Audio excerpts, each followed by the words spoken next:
بسم اللہ الرحمن الرحیم۔ السلام علیکم ورحمۃ اللہ وبرکاتہ۔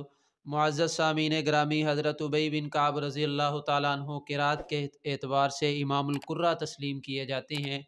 ان کی فضیلت اس قدر ہے کہ بڑے بڑے صحابہ اکرام نے ان کے سامنے ذان و تلمذ حاصل کیا، حتیٰ کہ حضرت عبداللہ بن عباس رضی اللہ تعالیٰ عنہ بھی ان کے شاگردوں میں شمار ہوتے ہیں۔ ان کی فضیلت کا اندازہ آپ اس بات سے بھی لگا سکتے ہیں کہ ایک مرتبہ رسول اللہ صلی اللہ علیہ وسلم نے ان کے سامنے فرمایا کہ ان اللہ امرنی ان اقرأ علیک القرآن، کہ اللہ تعالیٰ کی طرف سے حکم دیا گیا ہے کہ تمہارے سامنے قرآن پاک پڑھوں۔ تو حضرت ابی بن کعب رضی اللہ تعالیٰ عنہ پوچھنے لگے، یا رسول اللہ، کیا اللہ رب العزت نے واقعی میرا نام لے کر کہا ہے؟ تو رسول اللہ صلی اللہ علیہ وسلم نے فرمایا، ہاں، تمہارا نام لیا ہے۔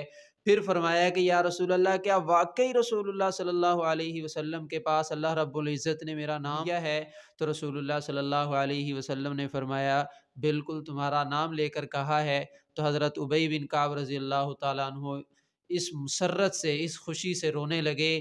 تو بعد کے اندر کسی نے ان سے پوچھا کہ اے ابی، کیا تمہیں اس وقت خوشی ہوئی تھی؟ تو انہوں نے فرمایا کہ خوشی کیوں نہ ہوتی، کیونکہ اللہ رب العزت فرماتے ہیں قل بفضل اللہ وبرحمتہ فبذلک فلیفرحوا، کہ جب تم پر اللہ کا فضل ہو، اللہ کی رحمت ہو، تو تمہیں خوش ہونا چاہیے۔ تو دیکھیے کس طرح قرآن پاک کے تعلق اور قرآن پاک کے ساتھ محبت کی وجہ سے اللہ رب العزت نے ان کو کتنا بڑا شرف دیا۔